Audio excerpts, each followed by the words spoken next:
Hello everyone, welcome to my channel Lectures on Human Diseases and Genes. In this video I will discuss about Eales disease. Eales disease was first described by the British ophthalmologist Dr. H. Eales in 1880. He reported the condition in a paper detailing its clinical features and progression. Eales disease is a rare eye disorder that primarily affects the retina. It is characterized by inflammation of the retina and the formation of new abnormal blood vessels, that is neovascularization in the retina, which can lead to complications such as retinal hemorrhages, retinal detachment, and vision loss. The exact cause of Eales disease is not well understood, but it is thought to be associated with autoimmune responses or infection.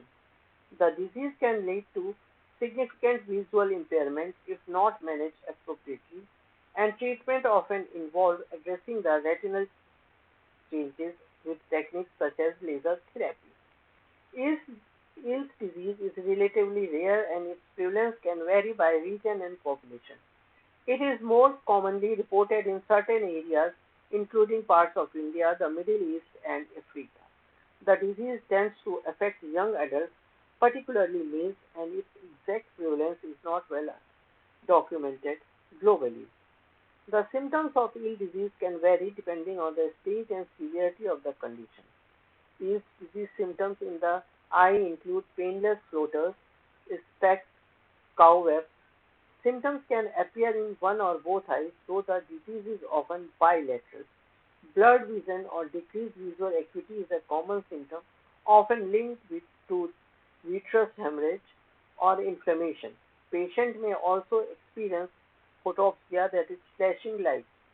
The disease involves inflammation of the retinal veins, that is periphlebitis, vascular shedding, that is whitish infiltrates along the vessel walls, and areas of non-perfusion. Areas of reduced or lost vision, sometimes described as blind spots in the field of vision. Although less common, some individuals may experience discomfort or pain. Abnormal new blood vessels can form, which are fragile and can lead to recurrent bleeding into the vitreous.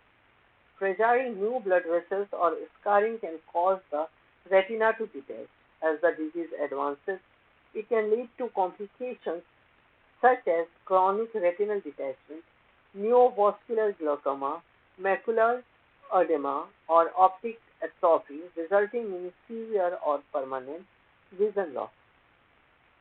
Symptoms can appear in one or both eyes.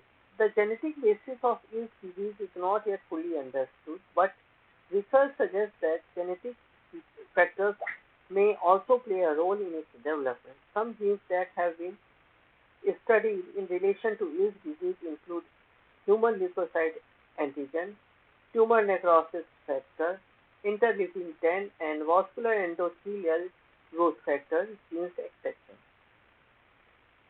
Variants in HLA genes are involved in the immune system and have been associated with autoimmune diseases and may contribute to the development of Eales disease. HLA genes present on human chromosome 6 at position P21.3 encode a highly polymorphic protein that present antigens to T cells. Variants in genes related to inflammatory responses such as TNF have been studied in context of Eales disease. TNF is a cytokine involved in inflammation and immune response. IL-10 is an anti-inflammatory cytokine, and variation in its gene might influence the inflammatory process in Eales disease.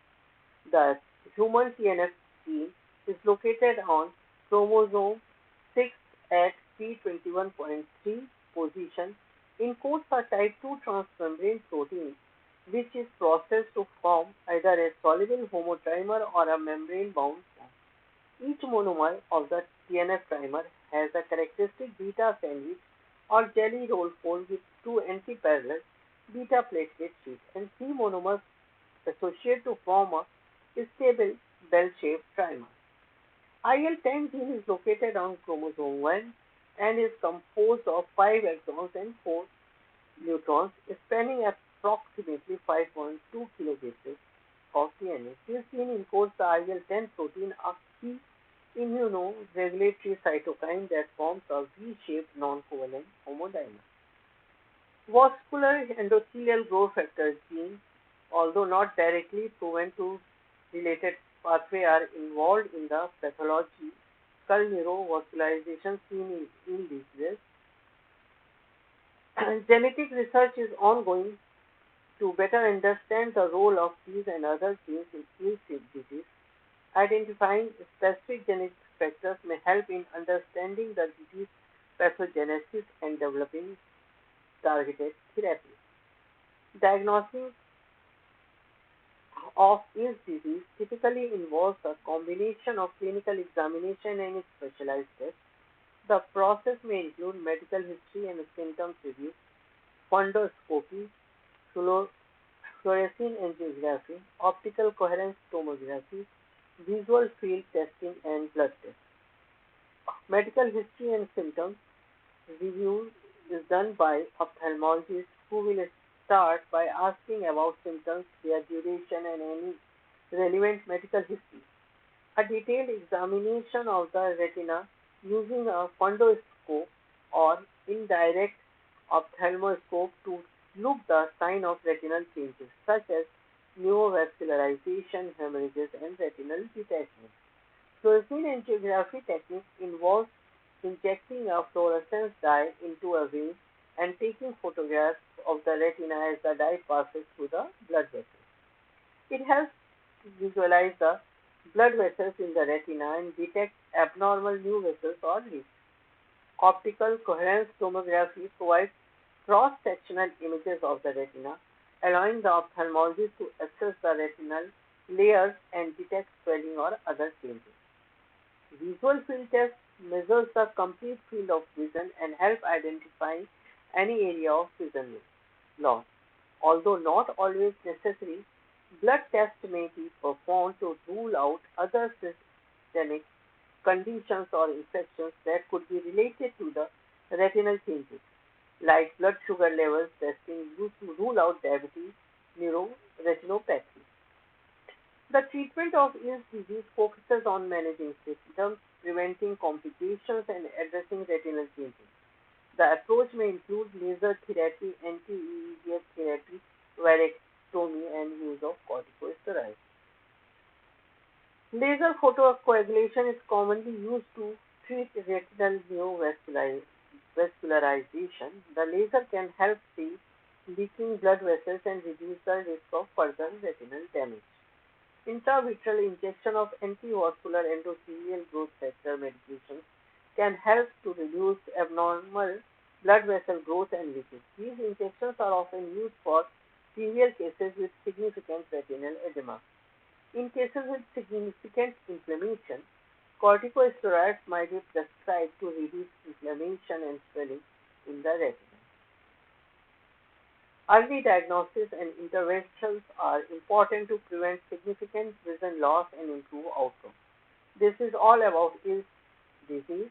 If you found this video helpful and learned something new, please like this video and don't forget to subscribe my channel, Lectures on Human Diseases and Disease, for more health insights. Share this video with your friends and family members to spread awareness. If you have any queries with this disease, drop a comment. I would love to hear from you. Don't miss my next video. Until then, stay informed and take care of your health. Thank you very much.